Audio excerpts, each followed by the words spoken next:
Tensions in Syria are boiling over. In just a few days, over 350 lives lost, Israeli airstrikes on Damascus, and now Syria is withdrawing its troops from Sweida. The situation is volatile, and the international pressure is mounting. Here is what you need to know. On Wednesday, Syria announced it would begin pulling out its forces from the majority Druze province of Sweida. This move follows a request from the United States, urging Damascus to de-escalate and withdraw troops. The Sweida region has witnessed its worst violence since May, sparked by the kidnapping of a Druze vegetable seller. Clashes between Druze and Bedouin groups, who have a long-standing rivalry, turned deadly fast. According to the Syrian Observatory for Human Rights, over 350 people have been killed. Shockingly, 27 of them were reportedly executed summarily by Syrian forces, a claim President Ahmed al-Sharaa has promised to investigate.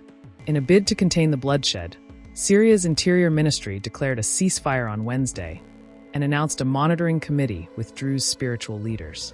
But it didn't hold. Fighting resumed almost immediately, undermining the truce. Amid the unrest, Israel launched airstrikes on Sweida, claiming to protect the Druze community. The Druze, many of whom live in Israel, have received strong support from PM Netanyahu and Defense Minister Israel Katz. Then came the next blow: airstrikes on the Syrian capital, Damascus.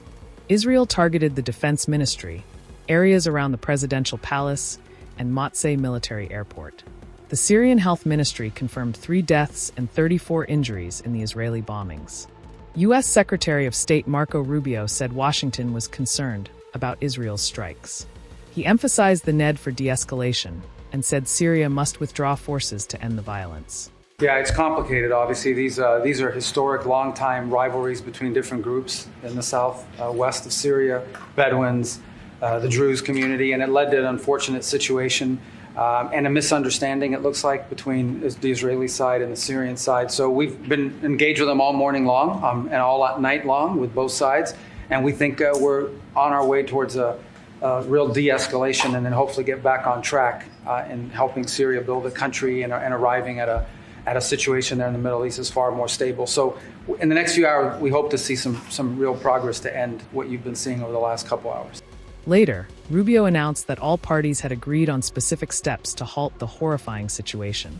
Details of the accord were read out by Druze spiritual leader Sheikh Youssef Jarboua, including plans to fully integrate Sweida into the Syrian state.